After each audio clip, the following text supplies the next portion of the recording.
ಸಂಪೂರ್ಣ ನಿರಾಶಾದಾಯಕ ಬಜೆಟ್ ಅಂತ ಹೇಳ್ತೀವಿ. ಯಾಕೆ ಅಂತ ನಮಗೆಲ್ಲ ಗೊತ್ತಿದೆ.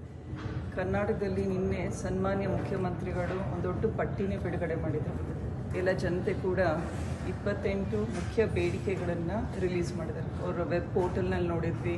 ಸೊ ಫೆಬ್ರವರಿಯಲ್ಲಿ ಕೂಡ ನಿರ್ಮಲಾ ಸೀತಾರಾಮನ್ ಅವ್ರನ್ನ ಕಂಡಿದ್ದಾರೆ, ಡೆಪ್ಯೂಟಿ CM ಕಂಡಿದ್ದಾರೆ, ಸಪ್ರೇಟ್ ಮಿನಿಸ್ಟ್ರಿನೂ ಹೋಗಿ ಕಂಡಿದ್ದಾರೆ. ನಬಾರ್ಡ್ನಲ್ಲಾಗಿರುವಂತಹ ಅನುದಾನದ ಕೊರತೆ ಇರ್ಬೋದು, ಅಥವಾ ಗುಂಡೂರಾವ್ ಅವರು ಕೂಡ ಹೆಲ್ತ್ ಇನ್ಫ್ರಾಸ್ಟ್ರಕ್ಚರ್, ಹೆಲ್ತ್ ಮಿನಿಸ್ಟ್ರಿಗೆ ಬರಬೇಕಾಗಿರೋ ಗ್ರ್ಯಾಂಟ್ಸ್ ಬಗ್ಗೆ ಕೂಡ ಮಾತಾಡಿದ್ದಾರೆ. ಸೊ ಸಾಕಷ್ಟು ನಿರೀಕ್ಷೆಗಳಿದ್ವು. ಬಟ್ ಸತತವಾಗಿ ಇದು ಕಳೆದ ವರ್ಷವೂ ಇದೇ ರೀತಿಯಾಗಿದೆ.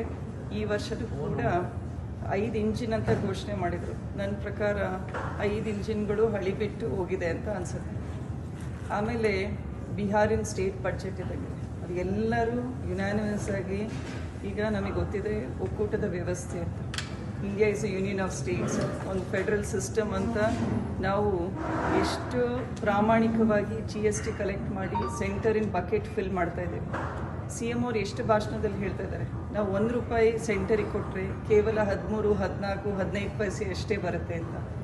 ಸೊ ಈ 15 ಪೈಸೆಯಿಂದ ನಾವು ಮಾಡಿರುವಂತಹ ಈಗ 28 ಪಟ್ಟಿ ಇದಾಗಲಿ, ಎಲ್ಲರೂ ರಾಜ್ಯದ ಜನತೆ ಓದಿದ್ದೀರ ಅಂದ್ಕೊಂಡಿದ್ದೀನಿ. ಸೊ 28 ಬೇಡಿಕೆಗಳಲ್ಲಿ ಕರ್ನಾಟಕಕ್ಕೆ ಏನು ಕೂಡ ಇಲ್ಲ. ನಮ್ಮ ಅಪ್ಪರ್ ಭದ್ರಾ ಪ್ರಾಜೆಕ್ಟ್ ಬಗ್ಗೆ ಕಳೆದ ವರ್ಷ ಹೇಳಿದೆ. ಅದೇ ರೀತಿ ಕೃಷ್ಣ ಪ್ರಾಜೆಕ್ಟ್ ಇರ್ಬೋದು, ಆಮೇಲೆ ಬ್ಯಾಂಗ್ಳೂರ್ ಸಿಟಿನಲ್ಲಿ ಇನ್ಫ್ರಾಸ್ಟ್ರಕ್ಚರ್ಗೆ, ಆಮೇಲೆ ಒಂದು ವಾಟರ್ ಸೊಲ್ಯೂಷನಿಗೆ ಕೇಳಿರೋ ಬೇಡಿಕೆ ಅದು ಯಾವುದೂ ಕೂಡ ಕನ್ಸಿಡರ್ ಆಗಿಲ್ಲ. ಆಮೇಲೆ ಸೆಂಟರಿಂದ ಬರಬೇಕಾಗಿರೋಂತಹ ಸುಮಾರು ಗ್ರ್ಯಾಂಟ್ಸು ನಮ್ಮ ಪಂಚಾಯತ್ ರಾಜ್ ಇರ್ಬೋದು, ಹೆಲ್ತ್ ಇನ್ಫ್ರಾಸ್ಟ್ರಕ್ಚರ್